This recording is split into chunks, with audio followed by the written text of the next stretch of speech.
ଦ୍ୱିତୀୟ ବଂଶାବଳୀ ଅଧ୍ୟାୟ 10। ଅନନ୍ତର ରିହବ୍ୟାମ ସିଖିମ୍କୁ ଗଲେ, କାରଣ ସମୁଦାୟ ଇସ୍ରାଏଲ ତାଙ୍କୁ ରାଜା କରିବା ନିମନ୍ତେ ସିଖିମ୍ରେ ଉପସ୍ଥିତ ହୋଇଥିଲେ। ଏଥିମଧ୍ୟରେ ନବାଟର ପୁତ୍ର ଜାରବିୟାମ, ଯେ ସଲୋମନ ରାଜାଙ୍କ ଛାମୁରୁ ପଳାଇ ମିଶରରେ ଥିଲେ, ସେହି ଜାରବିୟାମ ସମ୍ବାଦ ପାଇ ମିଶରରୁ ଫେରିଆସିଲେ। ଆଉ ଲୋକମାନେ ତାଙ୍କୁ ଡକାଇ ପଠାଇଲେ। ତହିଁରେ ଜାରବିୟାମ ଓ ସମଗ୍ର ଇସ୍ରାଏଲ ଆସି ରିହବ୍ୟାମକୁ ଏହି କଥା କହିଲେ, ଆପଣଙ୍କ ପିତା ଆମ୍ଭମାନଙ୍କ ଜୁଆଳି ଅସହ୍ୟ କରିଥିଲେ। ଏହେତୁ ଆପଣଙ୍କ ପିତା ଆମ୍ଭମାନଙ୍କ ଉପରେ ଯେଉଁ ଅସହ୍ୟ ଦାସ୍ୟକର୍ମର ଭାର ଓ ଭାରି ଜୁଆଳି ଦେଇଥିଲେ, ତାହା ଆପଣ ହାଲୁକା କରନ୍ତୁ। ତହିଁରେ ଆମ୍ଭେମାନେ ଆପଣଙ୍କର ସେବା କରିବୁ। ତେଣୁ ସେ ସେମାନଙ୍କୁ କହିଲେ, 3 ଦିନ ଉତ୍ତାରେ ପୁନର୍ବାର ଆମ୍ଭ କତିକି ଆସ। ତହିଁରେ ଲୋକମାନେ ଚାଲିଗଲେ।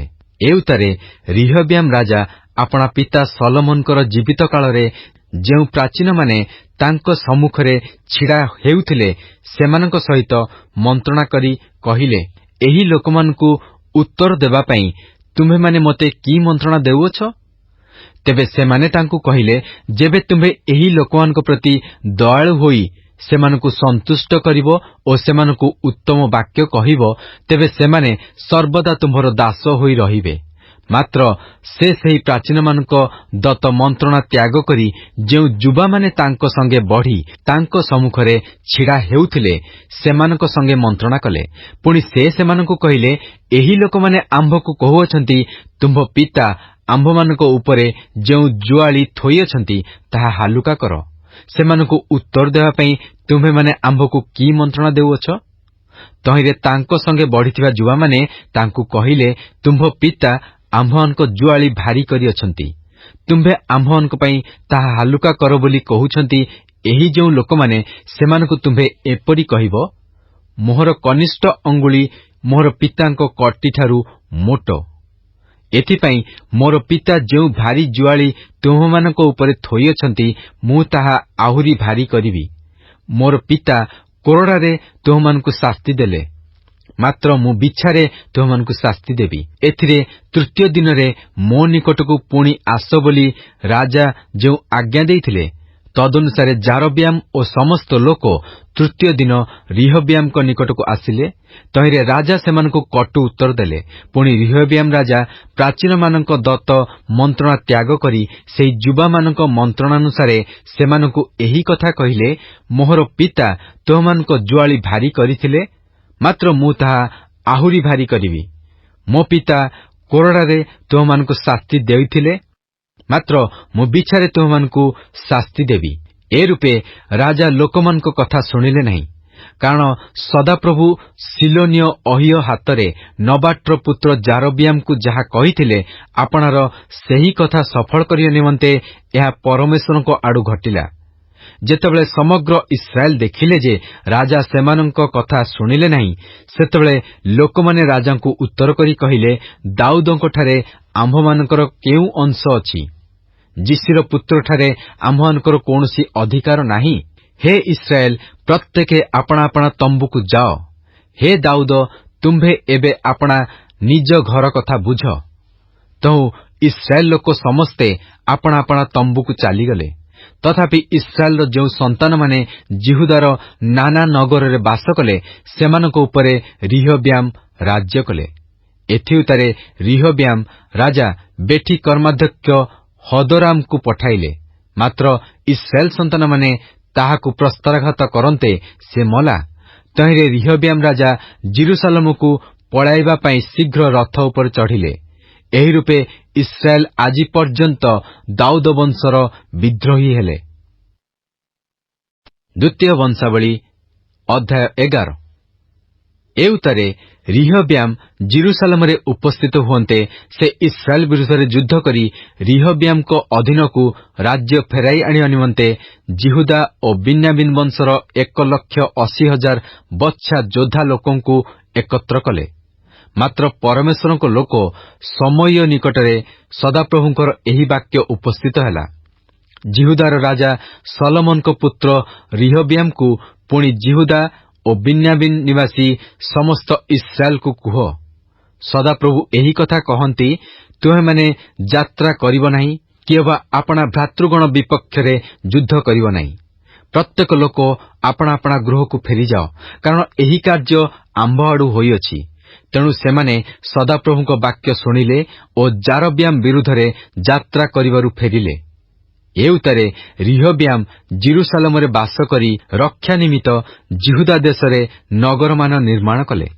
ସେ ବୈଥଲହମ ଓ ଅଇଟମ ଓ ତକୟ ଓ ବୈତସୁର ଓ ସୋଖୋ ଓ ଅଦୁଲମ ଓ ଗାଥ ଓ ମାରେସା ଓ ସିଫ ଓ ଅଦରଇମ ଓ ଲାଖିସ ଓ ଅସେକା, ସରା ଓ ଅୟାଲୋନ ଓ ହିବ୍ରୋନ, ଜିହୁଦାର ଓ ବିନ୍ୟାମିନର ମଧ୍ୟବର୍ତ୍ତୀ ଏହି ପ୍ରାଚୀର ବେଷ୍ଟିତ ନଗର ସବୁ ନିର୍ମାଣ କଲେ।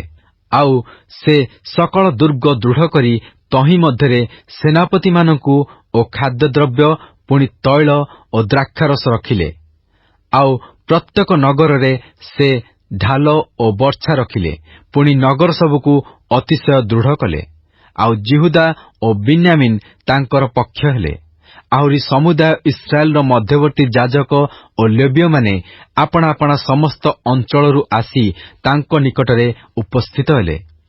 କାରଣ ଲେବୀୟମାନେ ଆପଣା ଆପଣା ନଗରର ତଳିଭୂମି ଓ ଆପଣା ଆପଣା ଅଧିକାର ତ୍ୟାଗ କରି ଜିହୁଦା ଓ ଜିରୁସାଲମକୁ ଆସିଲେ।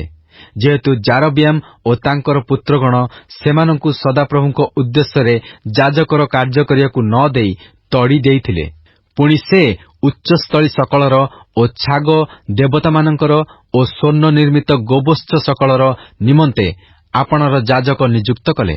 ଇସ୍ରାଏଲର ସମସ୍ତ ବଂଶ ମଧ୍ୟରୁ ଯେଉଁମାନେ ସଦାପ୍ରଭୁ ଇସ୍ରାଏଲର ପରମେଶ୍ୱରଙ୍କର ଅନ୍ୱେଷଣ କରିବା ପାଇଁ ଆପଣା ଆପଣା ମନ ନିବିଷ୍ଟ କଲେ, ସେମାନେ ଆପଣାମାନଙ୍କ ପିତୃଗଣର ପରମେଶ୍ୱର ସଦାପ୍ରଭୁଙ୍କ ଉଦ୍ଦେଶ୍ୟରେ ବଳିଦାନ କରିବା ପାଇଁ ଲେବୀୟମାନଙ୍କ ପଶ୍ଚାତ ଜିରୁସାଲମକୁ ଆସିଲେ। ଏହି ରୂପେ ସେମାନେ ଜିହୁଦାର ରାଜ୍ୟ ଦୃଢ଼ କଲେ। ପୁଣି ସଲୋମନଙ୍କର ପୁତ୍ର ରିହବ୍ୟାମକୁ 3 ବର୍ଷ ପର୍ଯ୍ୟନ୍ତ ବଳବାନ କଲେ, କାରଣ ସେମାନେ 3 ବର୍ଷ ପର୍ଯ୍ୟନ୍ତ ଦାଉଦଙ୍କର ଓ ସଲୋମନଙ୍କର ପଥରେ ଚାଲିଲେ। ପୁଣି ରିହବ୍ୟାମ ମହଲତ ନାମ୍ନୀ ଏକ ଭାର୍ଯ୍ୟା ଗ୍ରହଣ କଲେ। ସେ ଦାଉଦଙ୍କର ପୁତ୍ର ଜିରେମୋତ୍ର ଓ ଯିସିର ପୁତ୍ର ଇଲିଆବର କନ୍ୟା ଅବିହଇଲର କନ୍ୟା ଥିଲା। ସେ ତାଙ୍କ ଔରସରେ ଜିଉସ ଓ ସମରୀୟ ଓ ସହମ ନାମକ ପୁତ୍ରମାନଙ୍କୁ ଜାତ କଲା। ଏଥି ଉତ୍ତାରେ ରିହବ୍ୟାମ ଅବସାଲମର କନ୍ୟା ମାଖାକୁ ବିବାହ କଲେ। ସେ ସ୍ତ୍ରୀ ତାଙ୍କ ଔରସରେ ଅବିୟ ଓ ଅତ୍ୟ ଓ ଶିଷ ଓ ସଲୋମିତକୁ ଜାତ କଲା। ରିହବ୍ୟାମ ଆପଣାର ସବୁ ପତ୍ନୀ ଓ ଉପପତ୍ନୀ ଅପେକ୍ଷା ଅବସାଲମର କନ୍ୟା ମାଖାକୁ ଅଧିକ ପ୍ରେମ କଲେ। ସେ 18 ପତ୍ନୀ ଓ 60 ଉପପତ୍ନୀ ଗ୍ରହଣ କଲେ ଓ 28 ପୁତ୍ର ଓ 60 କନ୍ୟା ଜାତ କଲେ। ପୁଣି ରିହବ୍ୟାମ ମାଖାର ପୁତ୍ର ଅବିୟକୁ ପ୍ରଧାନ ଓ ତାହାର ଭ୍ରାତୃଗଣ ମଧ୍ୟରେ ଅଧିପତି କଲେ, କାରଣ ତାହାକୁ ରାଜା କରିବା ପାଇଁ ତାଙ୍କର ମନ ଥିଲା। ଆଉ ସେ ବୁଦ୍ଧିର କାର୍ଯ୍ୟ କରି ଆପଣାର ପୁତ୍ରମାନଙ୍କୁ ଜିହୁଦା ଓ ବିନ୍ୟାମିନ ଦେଶର ସର୍ବତ୍ର ପ୍ରତ୍ୟେକ ପ୍ରାଚୀର ବେଷ୍ଟିତ ନଗରରେ ଛିନ୍ନ ଭିନ୍ନ କରି ରଖିଲେ। ଆଉ ସେ ସେମାନଙ୍କୁ ପ୍ରଚୁର ଖାଦ୍ୟଦ୍ରବ୍ୟ ଦେଲେ। ପୁଣି ସେମାନଙ୍କ ନିମନ୍ତେ ଅନେକ ଭାର୍ଯ୍ୟା ଖୋଜିଲେ। ଦ୍ୱିତୀୟ ବଂଶାବଳୀ ଅଧ୍ୟାୟ 12। ଅନନ୍ତର ରିହବ୍ୟାମଙ୍କର ରାଜ୍ୟ ସୁସ୍ଥିର ଓ ସେ ବଳବାନ ହୁଅନ୍ତେ ସେ ଓ ତାଙ୍କ ସଙ୍ଗେ ସମଗ୍ର ଇସ୍ରାଏଲ ସଦାପ୍ରଭୁଙ୍କ ବ୍ୟବସ୍ଥା ପରିତ୍ୟାଗ କଲେ। ଆଉ ସେମାନେ ସଦାପ୍ରଭୁଙ୍କ ବିରୁଦ୍ଧରେ ସତ୍ୟ ଲଙ୍ଘନ କରିବାରୁ ରିହବ୍ୟାମ ରାଜାଙ୍କର ଅଧିକାରର 5ମ ବର୍ଷରେ ମିଶରର ରାଜା ସିସକ ଜିରୁସାଲମ ବିରୁଦ୍ଧରେ ଆସିଲା। ତାହା ସଙ୍ଗେ 1200 ରଥ, 60,000 ଅଶ୍ୱାରୂଢ଼ ଥିଲେ ଓ ତାହା ସଙ୍ଗେ ମିଶରରୁ ଅସଂଖ୍ୟ ଲୁବିୟ ଓ ସୁକିୟ ଓ କୁଶୀୟ ଲୋକ ଆସିଲେ। ପୁଣି ସେ ଜିହୁଦାର ପ୍ରାଚୀର ବେଷ୍ଟିତ ନଗର ସବୁ ହସ୍ତଗତ କରି ଜିରୁସାଲମ ପର୍ଯ୍ୟନ୍ତ ଆସିଲା। ତହିଁରେ ସମୟ ଭବିଷ୍ୟତବକ୍ତା ସିସକ ସକାଶୁ ଜିରୁସାଲମରେ ଏକତ୍ରିତ ରିହବ୍ୟାମ ଓ ଜିହୁଦାର ଅଧିପତିମାନଙ୍କ ନିକଟକୁ ଆସି ସେମାନଙ୍କୁ କହିଲା, ସଦାପ୍ରଭୁ ଏହି କଥା କହନ୍ତି, ତୁମେମାନେ ଆମ୍ଭକୁ ପରିତ୍ୟାଗ କରିଅଛ, ଏହେତୁ ଆମ୍ଭେ ମଧ୍ୟ ତୁମମାନଙ୍କୁ ସିସକ ହସ୍ତରେ ଛାଡ଼ିଦେଲୁ। ସେତେବେଳେ ଇସ୍ରାଏଲର ଅଧିପତିମାନେ ଓ ରାଜା ଆପଣାମାନଙ୍କୁ ନମ୍ର କଲେ ଓ କହିଲେ, ସଦାପ୍ରଭୁ ଧର୍ମମୟ। ତହୁଁ ସେମାନେ ଆପଣାମାନଙ୍କୁ ନମ୍ର କରିଅଛନ୍ତି। ଏହା ସଦାପ୍ରଭୁ ଦେଖନ୍ତେ ସମୟ ନିକଟରେ ସଦାପ୍ରଭୁଙ୍କର ଏହି ବାକ୍ୟ ଉପସ୍ଥିତ ହେଲା। ସେମାନେ ଆପଣମାନଙ୍କୁ ନମ୍ର କରିଅଛନ୍ତି, ଆମ୍ଭେ ସେମାନଙ୍କୁ ବିନାଶ କରିବା ନାହିଁ, ମାତ୍ର ଆମ୍ଭେ ସେମାନଙ୍କୁ କିଛି ରକ୍ଷା ପ୍ରଦାନ କରିବା ଓ ଶିଷକର ହସ୍ତ ଦ୍ୱାରା ଜିରୁସାଲମ ଉପରେ ଆମ୍ଭର କୋପ ଢଳାଯିବ ନାହିଁ। ତଥାପି ଯେପରି ସେମାନେ ଆମ୍ଭର ସେବା ଓ ନାନା ଦେଶୀୟ ରାଜ୍ୟର ସେବା ଅନୁଭବ କରିବେ, ଏଥିପାଇଁ ସେମାନେ ତାହାର ଦାସ ହେବେ। ଏଉତାରେ ମିଶରର ରାଜା ଶିଷକ ଜିରୁସାଲମ ପ୍ରତିକୂଳରେ ଆସି ସଦାପ୍ରଭୁଙ୍କ ଗୃହର ସଞ୍ଚିତ ଧନ ଓ ରାଜଗୃହର ସଞ୍ଚିତ ଧନ ନେଇଗଲା। ସେ ସବୁ ନେଇଗଲା। ସେ ସଲୋମନଙ୍କର ନିର୍ମିତ ସୁବର୍ଣ୍ଣ ଢାଲ ସବୁ ହିଁ ନେଇଗଲା। ତହୁଁ ରିହବିଆମ ରାଜା ସେହି ସବୁର ପରିବର୍ତ୍ତରେ ପିତ୍ତଳ ଢାଲ ନିର୍ମାଣ କରି ରାଜଗୃହର ଦ୍ୱାରପାଳ ପ୍ରହରୀ ବର୍ଗର ଅଧ୍ୟକ୍ଷମାନଙ୍କ ହସ୍ତରେ ସମର୍ପଣ କଲେ।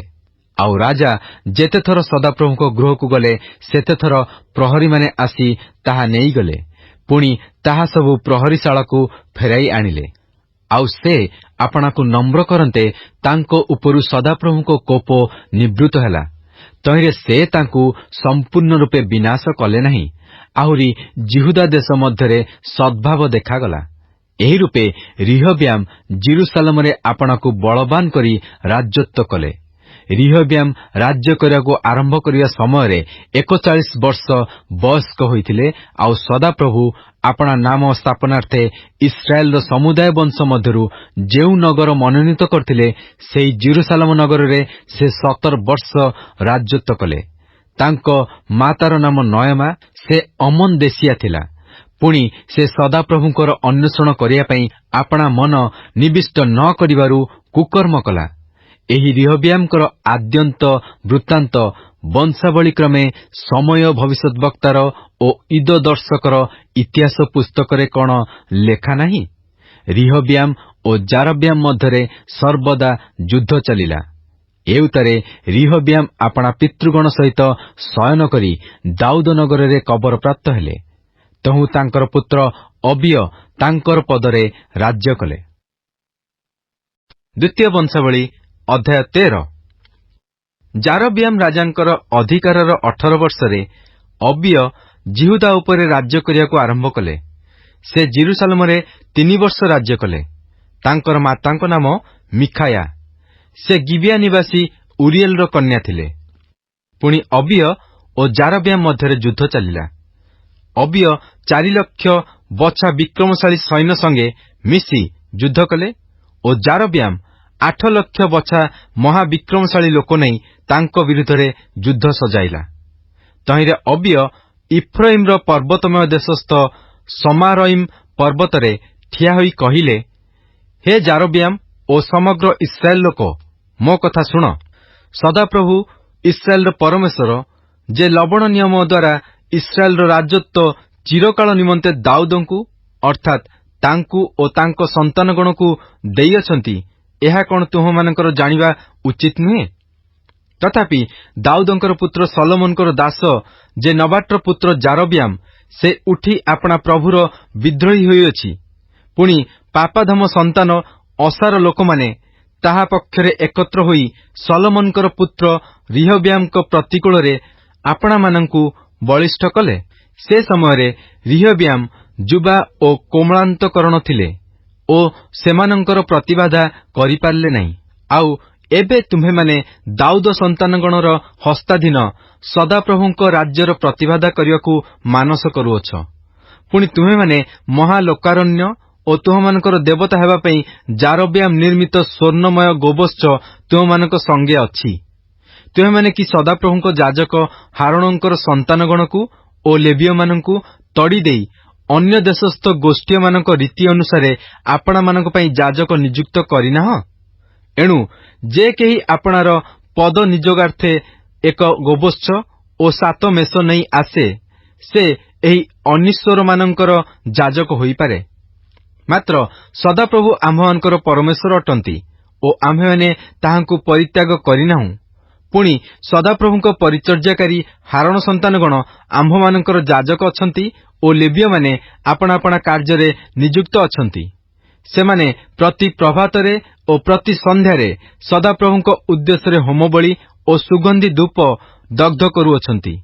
ସେମାନେ ପବିତ୍ର ମେଜ ଉପରେ ଦର୍ଶନୀୟ ରୋଟି ଓ ପ୍ରତି ସନ୍ଧ୍ୟାରେ ଜଳାଇବା ପାଇଁ ପ୍ରଦୀପ ସହିତ ସ୍ୱର୍ଣ୍ଣମୟ ଦୀପବୃକ୍ଷ ସଜାନ୍ତି, କାରଣ ଆମ୍ଭେମାନେ ସଦାପ୍ରଭୁ ଆମ୍ଭମାନଙ୍କ ପରମେଶ୍ୱରଙ୍କ ରକ୍ଷଣୀୟ ରକ୍ଷା କରୁଅଛୁ, ମାତ୍ର ତୁମେମାନେ ତାହାଙ୍କୁ ପରିତ୍ୟାଗ କରିଅଛ।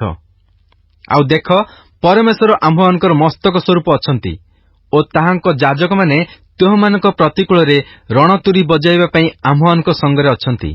ହେ ଇସ୍ରାଏଲ ସନ୍ତାନଗଣ, ତୁମମାନେ ସଦାପ୍ରଭୁ ତୁମମାନଙ୍କ ପିତୃଗଣର ପରମେଶ୍ୱରଙ୍କ ପ୍ରତିକୂଳରେ ଯୁଦ୍ଧ ନ କର, କାରଣ ତୁମେମାନେ କୃତକାର୍ଯ୍ୟ ହେବ ନାହିଁ। ତଥାପି ଜାରବିୟାମ ସେମାନଙ୍କ ଆକ୍ରମଣାର୍ଥେ ପଶ୍ଚାଦିଗରେ ଗୋପନରେ ସୈନ୍ୟ ରଖିଲେ। ଏଣୁ ଲୋକମାନେ ଜିହୁଦାର ଆଗରେ ଓ ସେହି ଗୁପ୍ତ ଦଳ ସେମାନଙ୍କ ପଛରେ ରହିଲେ। ତହିଁରେ ଜିହୁଦା ପଛକୁ ଅନାନ୍ତେ ଦେଖ, ସେମାନଙ୍କ ଆଗରେ ଓ ପଛରେ ଯୁଦ୍ଧ।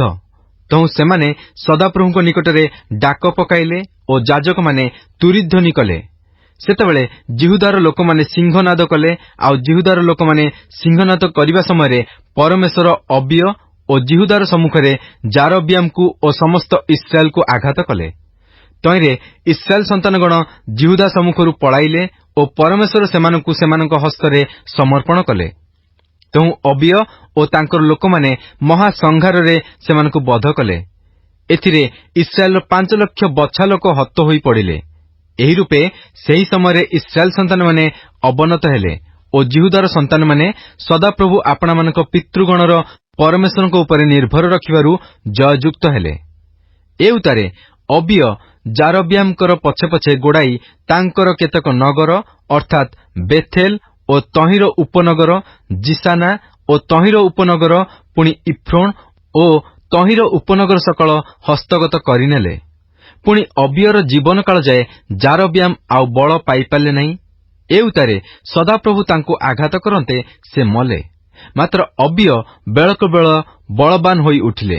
ପୁଣି 14 ଭାର୍ଯ୍ୟା ବିବାହ କରି 22 ପୁତ୍ର ଓ 16 କନ୍ୟା ଜାତ କଲେ। ଏହି ଅବିୟଙ୍କର ଅବଶିଷ୍ଟ ବୃତ୍ତାନ୍ତ ଓ ସମସ୍ତ କ୍ରିୟା ଓ ତାଙ୍କର ଉକ୍ତି ଇଦୋ ଭବିଷ୍ୟତବକ୍ତାର ଟୀକା ଗ୍ରନ୍ଥରେ ଲିଖିତ ଅଛି। ଦ୍ୱିତୀୟ ବଂଶାବଳୀ ଅଧ୍ୟାୟ 14। ଏଥି ଉତ୍ତାରେ ଅବିୟ ଆପଣା ପିତୃଲୋକଙ୍କ ସହିତ ଶୟନ କରନ୍ତେ ଲୋକମାନେ ଦାଉଦ ନଗରରେ ତାଙ୍କୁ କବର ଦେଲେ ଓ ତାଙ୍କର ପୁତ୍ର ଆସା ତାଙ୍କ ପଦରେ ରାଜ୍ୟ କଲେ। ଏହାଙ୍କ ଅଧିକାର ସମୟରେ ଦେଶ 10 ବର୍ଷ ସୁସ୍ଥିର ରହିଲା। ପୁଣି ଆସା ସଦାପ୍ରଭୁ ଆପଣା ପରମେଶ୍ୱରଙ୍କ ଦୃଷ୍ଟିରେ ଉତ୍ତମ ଓ ଯଥାର୍ଥ କର୍ମ କଲେ, କାରଣ ସେ ଅନ୍ୟ ଦେବଗଣର ଯଜ୍ଞବେଦୀ ଓ ଉଚ୍ଚସ୍ଥଳୀ ସକଳ ଦୂର କଲେ ଓ ସ୍ତମ୍ଭ ସକଳ ଭାଙ୍ଗି ପକାଇଲେ ଓ ଆସେରା ମୂର୍ତ୍ତି ସକଳ ଛେଦନ କଲେ। ଆଉ ସେ ଜିହୁଦାର ଲୋକମାନଙ୍କୁ ସେମାନଙ୍କ ପିତୃଗଣର ପରମେଶ୍ୱର ସଦାପ୍ରଭୁଙ୍କର ଅନ୍ୱେଷଣ କରିବାକୁ, ପୁଣି ବ୍ୟବସ୍ଥା ଓ ଆଜ୍ଞା ପ୍ରତିପାଳନ କରିବାକୁ ଆଦେଶ ଦେଲେ। ଆହୁରି ସେ ଜିହୁଦାର ସମସ୍ତ ନଗରରୁ ଉଚ୍ଚସ୍ଥଳୀ ଓ ସୂର୍ଯ୍ୟ ପ୍ରତିମା ସବୁ ଦୂର କଲେ ଓ ତାଙ୍କ ସମ୍ମୁଖରେ ରାଜ୍ୟ ସୁସ୍ଥିର ହେଲା। ପୁଣି ସେ ଜିହୁଦା ଦେଶରେ କେତେକ ପ୍ରାଚୀର ବେଷ୍ଟିତ ନଗର ନିର୍ମାଣ କଲେ, କାରଣ ସେହି କେତେକ ବର୍ଷ ଦେଶ ସୁସ୍ଥିର ଥିଲା ଓ ତାଙ୍କୁ ଯୁଦ୍ଧ କରିବାକୁ ନୋହିଲା। ଯେହେତୁ ସଦାପ୍ରଭୁ ତାଙ୍କୁ ବିଶ୍ରାମ ଦେଇଥିଲେ, ଏହେତୁ ସେ ଜିହୁଦାକୁ କହିଲେ, ଆସ, ଆମମାନେ ଏହିସବୁ ନଗର ନିର୍ମାଣ କରି ତହିଁ ଚତୁର୍ଦିଗରେ ପ୍ରାଚୀର ଓ ଦୁର୍ଗ, ଦ୍ୱାର ଓ ଅର୍ଗଳ ପ୍ରସ୍ତୁତ କରୁ। ଦେଶ ଅଦ୍ୟାପି ଆମ୍ଭମାନଙ୍କ ସମ୍ମୁଖରେ ଅଛି। ଯେହେତୁ ଆମ୍ଭେମାନେ ସଦାପ୍ରଭୁ ଆପଣାମାନଙ୍କ ପରମେଶ୍ୱରଙ୍କୁ ଅନ୍ୱେଷଣ କରିଅଛୁ, ଆମ୍ଭେମାନେ ତାହାଙ୍କର ଅନ୍ୱେଷଣ କରିଅଛୁ ଓ ସେ ଆମ୍ଭମାନଙ୍କୁ ଚତୁର୍ଦିଗରେ ବିଶ୍ରାମ ଦେଇଅଛନ୍ତି। ତେଣୁ ସେମାନେ ନଗର ନିର୍ମାଣ କରି କୃତକାର୍ଯ୍ୟ ହେଲେ। ଏହି ଆଶାଙ୍କର ଜିହୁଦା ମଧ୍ୟରୁ 3 ଲକ୍ଷ ଢାଲ ଓ ବର୍ଚ୍ଛାଧାରୀ ଓ ବିନ୍ୟାମିନ୍ ମଧ୍ୟରୁ 2,80,000 ଢାଲ ଓ ଧନୁର୍ଦ୍ଧାରୀ ଏକ ସୈନ୍ୟଦଳ ଥିଲେ। ଏ ସମସ୍ତେ ମହାବିକ୍ରମଶାଳୀ ଲୋକ ଥିଲେ। ଏ ଉତ୍ତାରେ କୁଶ ଦେଶୀୟ ସେରହ 10 ଲକ୍ଷ ସୈନ୍ୟ ଓ 300 ରଥ ନେଇ ସେମାନଙ୍କ ବିରୁଦ୍ଧରେ ବାହାର ହୋଇ ଆସିଲା। ସେ ମାରାସା ପର୍ଯ୍ୟନ୍ତ ଆସିଲା। ସେତେବେଳେ ଆଶା ତାହାକୁ ଭେଟିବାକୁ ଯାଆନ୍ତେ ସେମାନେ ମାରାସା ନିକଟସ୍ଥ ସଫାତା ଉପତ୍ୟକାରେ ଯୁଦ୍ଧ ସଜାଇଲେ। ଏଥିରେ ଆଶା ସଦାପ୍ରଭୁ ଆପଣା ପରମେଶ୍ୱରଙ୍କ ନିକଟରେ ଡାକ ପକାଇ କହିଲେ, ସଦାପ୍ରଭୁ, ବଳବାନ ଓ ବଳହୀନ ଲୋକ ମଧ୍ୟରେ ସାହାଯ୍ୟ କରିବାକୁ ତୁମ୍ଭ ଭିନ୍ନ ଆଉ କେହି ନାହାନ୍ତି। ହେ ସଦାପ୍ରଭୁ, ଆମ୍ଭମାନଙ୍କ ପରମେଶ୍ୱର, ଆମ୍ଭମାନଙ୍କର ସାହାଯ୍ୟ କର, କାରଣ ଆମ୍ଭେମାନେ ତୁମ୍ଭ ଉପରେ ନିର୍ଭର କରୁଅଛୁ ଓ ତୁମ୍ଭ ନାମରେ ଏହି ଜନତା ପ୍ରତିକୂଳରେ ଆସିଅଛୁ। ହେ ସଦାପ୍ରଭୁ, ତୁମ୍ଭେ ଆମ୍ଭମାନଙ୍କର ପରମେଶ୍ୱର ଅଟ, ମନୁଷ୍ୟ ତୁମ୍ଭ ପ୍ରତିକୂଳରେ ଜୟଯୁକ୍ତ ନ ହେଉ। ଏଥିରେ ସଦାପ୍ରଭୁ ଆଶା ସମ୍ମୁଖରେ ଓ ଜିହୁଦା ସମ୍ମୁଖରେ କୁଶୀୟମାନଙ୍କୁ ଆଘାତ କଲେ, ତହୁ କୁଶୀୟମାନେ ପଳାୟନ କଲେ। ଏଉତାରେ ଆଶା ଓ ତାଙ୍କ ସଙ୍ଗୀ ଲୋକମାନେ ଗରାର ପର୍ଯ୍ୟନ୍ତ ସେମାନଙ୍କ ପଛେ ପଛେ ଗୋଡ଼ାଇଲେ। ତହିଁରେ କୁଶୀୟମାନଙ୍କର ଏତେ ଲୋକ ମାରା ପଡ଼ିଲେ ଯେ ସେମାନେ ଆଉ ସବଳ ହୋଇ ଉଠିପାରିଲେ ନାହିଁ, କାରଣ ସେମାନେ ସଦାପ୍ରଭୁଙ୍କ ସମ୍ମୁଖରେ ଓ ତାହାଙ୍କ ସୈନ୍ୟ ସମ୍ମୁଖରେ ବିନଷ୍ଟ ହେଲେ। ଏଣୁ ଜିହୁଦା ଲୋକମାନେ ଅପାର ଲୁଟ୍ ଦ୍ରବ୍ୟ ବହିନେଲେ, ଆଉ ସେମାନେ ଗରାରର ଚତୁର୍ଦିଗସ୍ଥ ନଗର ସବୁ ଆଘାତ କଲେ, କାରଣ ସଦାପ୍ରଭୁଙ୍କ ଭୟ ସେହି ସବୁ ନଗର ଉପରେ ଉପସ୍ଥିତ ହେଲା। ପୁଣି ସେମାନେ ସମସ୍ତ ନଗର ଲୁଟ୍ କଲେ, କାରଣ ତହିଁ ମଧ୍ୟରେ ଅନେକ ଲୁଟ୍ ଦ୍ରବ୍ୟ ଥିଲା। ମଧ୍ୟ ସେମାନେ ପଶୁପଲର ତମ୍ବୁ ସବୁ ଆଘାତ କଲେ, ଆଉ ବିସ୍ତର ମେଷ ଓ ଉଷ୍ଟ୍ର ନେଇ ଜିରୁସାଲମକୁ ଫେରିଗଲେ। ଦ୍ୱିତୀୟ ବଂଶାବଳୀ ଅଧ୍ୟାୟ 15। ଅନନ୍ତର ପରମେଶ୍ୱରଙ୍କ ଆତ୍ମା ଓବେଦ୍ର ପୁତ୍ର ଅସର୍ୟ ଉପରେ ଅଧିଷ୍ଠାନ କଲେ। ତହୁଁ ସେ ଆଶାଙ୍କ ସହିତ ସାକ୍ଷାତ କରିବାକୁ ଯାଇ ତାଙ୍କୁ କହିଲା, ହେ ଆଶା ଓ ସମଗ୍ର ଜିହୁଦା ଓ ବିନ୍ୟାମିନ୍, ତୁମେମାନେ ମୋ କଥା ଶୁଣ। ତୁମେମାନେ ସଦାପ୍ରଭୁଙ୍କ ସଙ୍ଗେ ଥିବା ଯାଏ ସେ ତୁମମାନଙ୍କ ସଙ୍ଗେ ଅଛନ୍ତି। ଯେବେ ତୁମେମାନେ ତାହାଙ୍କର ଅନ୍ୱେଷଣ କରିବ, ତେବେ ତୁମେମାନେ ତାହାଙ୍କର ଉଦ୍ଦେଶ୍ୟ ପାଇବ। ମାତ୍ର ଯେବେ ତୁମେମାନେ ତାହାଙ୍କୁ ପରିତ୍ୟାଗ କରିବ, ତେବେ ସେ ତୁମମାନଙ୍କୁ ପରିତ୍ୟାଗ କରିବେ। ଇସ୍ରାଏଲ ବହୁକାଳ ପର୍ଯ୍ୟନ୍ତ ସତ୍ୟ ପରମେଶ୍ୱର ବିହୀନ ଓ ଶିକ୍ଷା ଦେଇ ଯାଜକ ବିହୀନ ଓ ବ୍ୟବସ୍ଥା ବିହୀନ ହୋଇଥିଲେ। ମାତ୍ର ସେମାନେ ଆପଣମାନଙ୍କ ଦୁର୍ଦ୍ଦଶା ସମୟରେ ସଦାପ୍ରଭୁ ଇସ୍ରାଏଲର ପରମେଶ୍ୱରଙ୍କ ପ୍ରତି ଫେରି ତାହାଙ୍କର ଅନ୍ୱେଷଣ କରନ୍ତେ ତାହାଙ୍କର ଉଦ୍ଦେଶ୍ୟ ପାଇଲେ। ସେହି ସମୟରେ ବାହାରେ ଯିବା ଓ ଭିତରେ ଆସିବା ଲୋକର କିଛି ଶାନ୍ତି ନଥିଲା। ମାତ୍ର ଦେଶର ନିବାସୀ ସମସ୍ତେ ମହାତ୍ରାସଯୁକ୍ତ ଥିଲେ। ପୁଣି ସେମାନେ ଗୋଷ୍ଠୀ ବିରୁଦ୍ଧରେ ଗୋଷ୍ଠୀ ଓ ନଗର ବିରୁଦ୍ଧରେ ନଗର ଭିନ୍ନ ହୋଇଥିଲେ, କାରଣ ପରମେଶ୍ୱର ସର୍ବପ୍ରକାର ସଙ୍କଟ ଦ୍ୱାରା ସେମାନଙ୍କୁ ତ୍ରାସଯୁକ୍ତ କରିଥିଲେ। ମାତ୍ର ତୁମେମାନେ ବଳବାନ ହୁଅ ଓ ଆପଣମାନଙ୍କ ହସ୍ତ ଶିଥିଳ ହେବାକୁ ନ ଦିଅ, କାରଣ ତୁମମାନଙ୍କ କର୍ମ ପୁରସ୍କୃତ ହେବ। ଏଥିରେ ଆଶା ଏହିସବୁ କଥା ଓ ଓବେଦ ଭବିଷ୍ୟତବକ୍ତାର ଭବିଷ୍ୟତ ବାକ୍ୟ ଶୁଣନ୍ତେ ସାହସ ପାଇଲେ। ପୁଣି ଜିହୁଦା ଓ ବିନ୍ୟାମିନ୍ର ସମୁଦାୟ ଦେଶରୁ ଓ ଇଫ୍ରାଇମ୍ର ପର୍ବତମୟ ଦେଶରେ ହସ୍ତଗତ କରିଥିବା ନଗର ସବୁରୁ ଘୃଣାଯୋଗ୍ୟ ବସ୍ତୁ ସବୁ ଦୂର କଲେ, ଆଉ ସଦାପ୍ରଭୁଙ୍କ ବରଣ୍ଡା ସମ୍ମୁଖସ୍ଥ ସଦାପ୍ରଭୁଙ୍କ ଯଜ୍ଞବେଦୀ ପୁନର୍ବାର ସଜାଡ଼ିଲେ। ଏ ଉତ୍ତାରେ ସେ ସମୁଦାୟ ଜିହୁଦା ଓ ବିନ୍ୟାମିନ୍ ଲୋକଙ୍କୁ ପୁଣି ଇଫ୍ରାଇମ୍ ଓ ମନସି ଓ ସିମିୟନ ମଧ୍ୟରୁ ସେମାନଙ୍କ ସହିତ ପ୍ରବାସକାରୀ ଲୋକମାନଙ୍କୁ ଏକତ୍ର କଲେ, କାରଣ ଇସ୍ରାଏଲ ମଧ୍ୟରୁ ଅନେକେ ସଦାପ୍ରଭୁ ତାଙ୍କର ପରମେଶ୍ୱର ତାଙ୍କର ସହବର୍ତ୍ତୀ ଅଛନ୍ତି ବୋଲି ଦେଖି ତାଙ୍କ ସପକ୍ଷ ହୋଇଥିଲେ। ଏହେତୁ ଆଶାଙ୍କର ଅଧିକାରର 15 ବର୍ଷର ତୃତୀୟ ମାସରେ ଲୋକମାନେ ଜିରୁସାଲମରେ ଏକତ୍ରିତ ହେଲେ। ଆଉ ସେହିଦିନ ସେମାନେ ଆପଣମାନଙ୍କର ଆନିତ ଲୁଟ୍ଦ୍ରବ୍ୟ ମଧ୍ୟରୁ 700 ଗୋରୁ ଓ 7000 ମେଷ ସଦାପ୍ରଭୁଙ୍କ ଉଦ୍ଦେଶ୍ୟରେ ବଳିଦାନ କଲେ। ପୁଣି ସେମାନେ ଆପଣା ଆପଣା ସର୍ବାନ୍ତକରଣ ଓ ସମସ୍ତ ପ୍ରାଣ ସହିତ ସଦାପ୍ରଭୁ ଆପଣମାନଙ୍କ ପିତୃଗଣର ପରମେଶ୍ୱରଙ୍କର ଅନ୍ୱେଷଣ କରିବାକୁ, ଆଉ ସାନ କି ବଡ଼, ପୁରୁଷ କି ସ୍ତ୍ରୀ ଯେ କେହି ସଦାପ୍ରଭୁ ଇସ୍ରାଏଲର ପରମେଶ୍ୱରଙ୍କୁ ଅନ୍ୱେଷଣ ନ କରିବ, ତାହାର ପ୍ରାଣଦଣ୍ଡ ହେବ ବୋଲି ନିୟମ କଲେ। ଆହୁରି ସେମାନେ ଉଚ୍ଚୈଶ୍ୱରରେ ଜୟଧ୍ୱନି କରି ତୁରୀ ଓ ଶୃଙ୍ଗ ବଜାଇ ସଦାପ୍ରଭୁଙ୍କ ନିକଟରେ ଶପଥ କଲେ। ତହିଁରେ ସମଗ୍ର ଜିହୁଦା ସେହି ଶପଥରେ ଆନନ୍ଦ କଲେ, କାରଣ ସେମାନେ ଆପଣା ଆପଣାର ସମସ୍ତ ଅନ୍ତଃକରଣ ସହିତ ଶପଥ କରିଥିଲେ ଓ ଆପଣା ଆପଣାର ସମ୍ପୂର୍ଣ୍ଣ ଇଚ୍ଛାରେ ତାହାଙ୍କର ଅନ୍ୱେଷଣ କଲେ। ଏଣୁ ସେମାନେ ତାହାଙ୍କର ଉଦ୍ଦେଶ୍ୟ ପାଇଲେ। ପୁଣି ସଦାପ୍ରଭୁ ସେମାନଙ୍କୁ ଚତୁର୍ଦିଗରେ ବିଶ୍ରାମ ଦେଲେ। ମଧ୍ୟ ଆଶା ରାଜାଙ୍କର ମାତାମହୀ ମାଖା ଆଶରା ଦେବୀ ରୂପେ ଏକ ଘୃଣାଯୋଗ୍ୟ ପ୍ରତିମା ନିର୍ମାଣ କରିଥିବାରୁ ସେ ତାହାକୁ ରାଣୀପଦରୁ ଚ୍ୟୁତ କଲେ ଓ ଆଶା ତାହାର ସେହି ପ୍ରତିମା ଛେଦନ କରି ଚୂର୍ଣ୍ଣ କଲେ ଓ କିଦ୍ରୋନ ନଦୀ ନିକଟରେ ତାହା ପୋଡ଼ି ପକାଇଲେ। ମାତ୍ର ଉଚ୍ଚ ସ୍ଥଳୀ ସକଳ ଇସ୍ରାଏଲ ମଧ୍ୟରୁ ଦୂରୀକୃତ ନୋହିଲା। ତଥାପି ଆଶାଙ୍କର ଯାବଜୀବନ ତାଙ୍କର ଅନ୍ତଃକରଣ ସିଦ୍ଧ ଥିଲା, ଆଉ ସେ ଆପଣା ପିତାଙ୍କର ପ୍ରତିଷ୍ଠିତ ବସ୍ତୁ ସବୁ ଓ ନିଜର ପ୍ରତିଷ୍ଠିତ ରୂପା ଓ ସୁନା ଓ ପାତ୍ର ସବୁ ପରମେଶ୍ୱରଙ୍କ ଗୃହକୁ ଆଣିଲେ। ପୁଣି ଆଶାଙ୍କର ଅଧିକାରର 35 ବର୍ଷ ପର୍ଯ୍ୟନ୍ତ ଆଉ ଯୁଦ୍ଧ ନୋହିଲା। ଦ୍ୱିତୀୟ ବଂଶାବଳୀ ଅଧ୍ୟାୟ 16। ଜିହୁଦାର ରାଜା ଆସାଙ୍କ ନିକଟକୁ କାହାରିକି ଯିବା ଆସିବାକୁ ନ ଦେବା ପାଇଁ ଇସ୍ରାଏଲର ରାଜା ବାସା ଆସାଙ୍କର ଅଧିକାରର 36 ବର୍ଷରେ ଜିହୁଦା ବିରୁଦ୍ଧରେ ଯାତ୍ରା କରି ରାମାନଗର ଦୃଢ଼ କଲେ। ତହିଁରେ ଆସା ସଦାପ୍ରଭୁଙ୍କ ଗୃହ ଓ ରାଜଗୃହର ଭଣ୍ଡାରରୁ ରୂପା ଓ ସୁନା ଆଣି ଦମେଶକ ନିବାସୀ ଅରାମୀୟ ରାଜା ବିନ୍ ହଦଦ୍ ନିକଟକୁ ପଠାଇ ଏହି କଥା କହିଲେ, ମୋ ପିତା ଓ ତୁମ୍ଭ ପିତାଙ୍କ ମଧ୍ୟରେ ଯେପରି ନିୟମ ଥିଲା, ସେହିପରି ତୁମ୍ଭ ମୋ ମଧ୍ୟରେ ଅଛି। ଦେଖ, ମୁଁ ତୁମ୍ଭ ନିକଟକୁ ରୂପା ଓ ସୁନା ପଠାଇଲି। ଯାଅ, ଇସ୍ରାଏଲର ରାଜା ବାସା ସଙ୍ଗେ ତୁମ୍ଭର ଯେଉଁ ନିୟମ ଅଛି ତାହା ଭାଙ୍ଗିଦିଅ। ତହିଁରେ ସେ ମୋ ନିକଟରୁ ପ୍ରସ୍ଥାନ କରିବ। ଏଥିରେ ବିନ୍ ହଦଦ୍ ଆସା ରାଜାଙ୍କର କଥାରେ ମନୋଯୋଗ କରି ଆପଣା ସେନାପତିମାନଙ୍କୁ ଇସ୍ରାଏଲ ନଗର ବିରୁଦ୍ଧରେ ପଠାଇଲା। ତେଣୁ ସେମାନେ ଇୟୋନ୍ ଓ ଦାନ୍ ଓ ଆବେଲମୟିମ୍ ଓ ନପ୍ତାଲିରେ ସମସ୍ତ ଭଣ୍ଡାର ନଗର ପରାସ୍ତ କଲେ।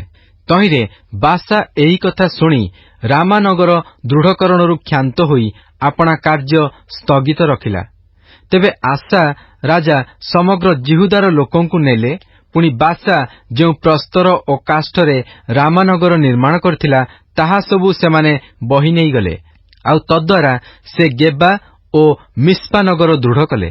ସେ ସମୟରେ ହନାନୀ ଦର୍ଶକ ଜିହୁଦାର ରାଜା ଆସାଙ୍କ ନିକଟକୁ ଆସି କହିଲା, ତୁମ୍ଭେ ସଦାପ୍ରଭୁ ଆପଣା ପରମେଶ୍ୱରଙ୍କ ଉପରେ ନିର୍ଭର ନ କରି ଅରାମୀୟ ରାଜା ଉପରେ ନିର୍ଭର କଲ।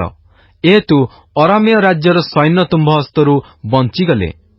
କୁଶୀୟ ଓ ଲୁବ୍ୟମାନେ ଅପାର ଅପାର ରଥ ଓ ଅଶ୍ୱାରୂଢ଼ ସହିତ କି ଏକ ମହାସୈନ୍ୟ ନ ଥିଲେ? ତଥାପି ତୁମ୍ଭେ ସଦାପ୍ରଭୁଙ୍କ ଉପରେ ନିର୍ଭର କରିବାରୁ ସେ ତୁମ୍ଭ ହସ୍ତରେ ସେମାନଙ୍କୁ ସମର୍ପଣ କଲେ। କାରଣ ସଦାପ୍ରଭୁଙ୍କ ପ୍ରତି ଯେଉଁମାନଙ୍କର ଅନ୍ତଃକରଣ ସିଦ୍ଧ ଥାଏ, ସେମାନଙ୍କ ସପକ୍ଷରେ ଆପଣାକୁ ବଳବାନ ଦେଖାଇବା ପାଇଁ ତାହାଙ୍କର ଚକ୍ଷୁ ପୃଥିବୀର ସର୍ବତ୍ର ଏଣେତେଣେ ଦୌଡ଼ଇ। ଏ ବିଷୟରେ ତୁମ୍ଭେ ଅଜ୍ଞାନର କାର୍ଯ୍ୟ କରିଅଛ। ଏଣୁ ଏହି ସମୟଠାରୁ ତୁମ୍ଭ ପ୍ରତି ଯୁଦ୍ଧ ଘଟିବ। ସେତେବେଳେ ଆସା ସେହି ଦର୍ଶକ ପ୍ରତି କ୍ରୁଦ୍ଧ ହୋଇ ତାହାକୁ କାରାଗାରରେ ରଖିଲେ, କାରଣ ଏହି କଥା ସକାଶୁ ସେ ତାହା ଉପରେ କୋପାନ୍ୱିତ ହୋଇଥିଲେ। ଆଉ ସେହି ସମୟରେ ଆସା କେତେକ ଲୋକ ପ୍ରତି ଦୌରାତ୍ମ୍ୟ କଲେ।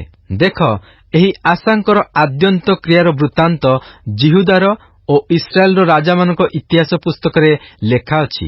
ଆସା ଆପଣା ଅଧିକାରର 39 ବର୍ଷରେ ପାଦ ରୋଗଗ୍ରସ୍ତ ହେଲେ। ତାଙ୍କର ରୋଗ ଅତିଶୟ ହୋଇଥିଲା। ତଥାପି ରୋଗ ସମୟରେ ସେ ସଦାପ୍ରଭୁଙ୍କର ଅନ୍ୱେଷଣ କଲେ ନାହିଁ, ମାତ୍ର ବୈଦ୍ୟମାନଙ୍କର ଅନ୍ୱେଷଣ କଲେ। ଆଉ ଆସା ଆପଣା ଅଧିକାରର 41 ବର୍ଷରେ ପ୍ରାଣତ୍ୟାଗ କରି ଆପଣା ପିତୃଗଣ ସହିତ ଶୟନ କଲେ।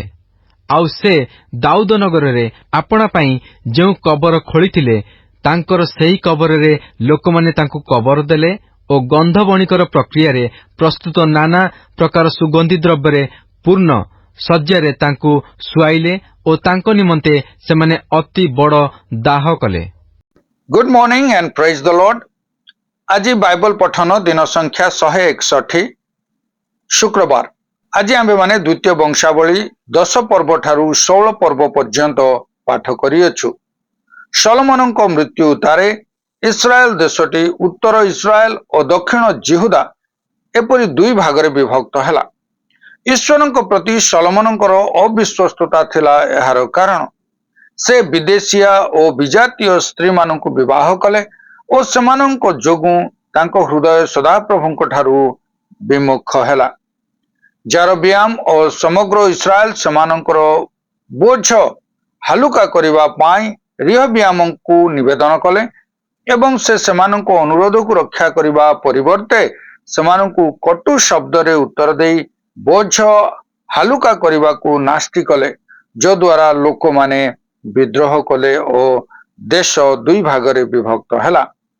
ଉତ୍ତର ଓ ଦକ୍ଷିଣ ଇସ୍ରାଏଲ ଭାବରେ ଦେଶ ବିଭକ୍ତ ହେଲା ଏବଂ ଉତ୍ତର ଓ ଦକ୍ଷିଣ ଭାଗ ମଧ୍ୟରେ ସବୁବେଳେ ଯୁଦ୍ଧ ଲାଗି ରହିଲା। ଉତ୍ତର ଇସ୍ରାଏଲର ଲେବୀୟ ଯାଜକମାନେ ସଦାପ୍ରଭୁଙ୍କ ସେବା ତଥା କାର୍ଯ୍ୟ କରିବାକୁ ବାରଣ କରିଥିବା ଜେରବିଆମଙ୍କ ଠାରୁ ରକ୍ଷା ପାଇବା ପାଇଁ ଦକ୍ଷିଣ ଜିହୁଦାକୁ ପଳାୟନ କଲେ। ରିହବିଆମ କିଛି କାଳ ସଦାପ୍ରଭୁଙ୍କର ଆଜ୍ଞାବହ ହେଲେ ଓ ଅଳ୍ପ ସମୟ ଭିତରେ ଦେଶ ଦୃଢ଼ ଓ ଶକ୍ତିଶାଳୀ ହେଲା, କିନ୍ତୁ ସେ ବ୍ୟବସ୍ଥା ପରିତ୍ୟାଗ କରି ଈଶ୍ୱରଙ୍କ ବିରୁଦ୍ଧରେ ପାପ କଲେ। ଆଉ ଦଣ୍ଡ ସ୍ୱରୂପେ ମିଶ୍ରର ରାଜା ଶୀଶକ ଜେରୁସାଲେମକୁ ଆକ୍ରମଣ କଲା ଓ ମନ୍ଦିରର ଧନ ସବୁ ଲୁଣ୍ଠନ କରିନେଲା।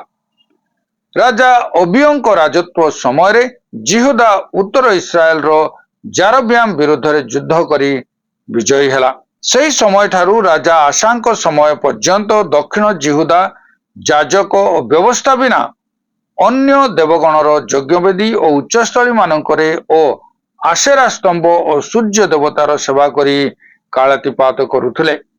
ପୂର୍ବରୁ କିଣାନ କଣ ଗୋଟିଏ ପ୍ରତିମା ପୂଜାର ଦେଶ ନଥିଲା କି? ସତର୍କ ଓ ଜାଗ୍ରତ ନ ରହିଲେ ଏପରି ଏକ ସ୍ଥାନରେ ଏକ ପବିତ୍ର ଜୀବନ ଅତିବାହିତ କରିବା ସହଜ ନୁହେଁ।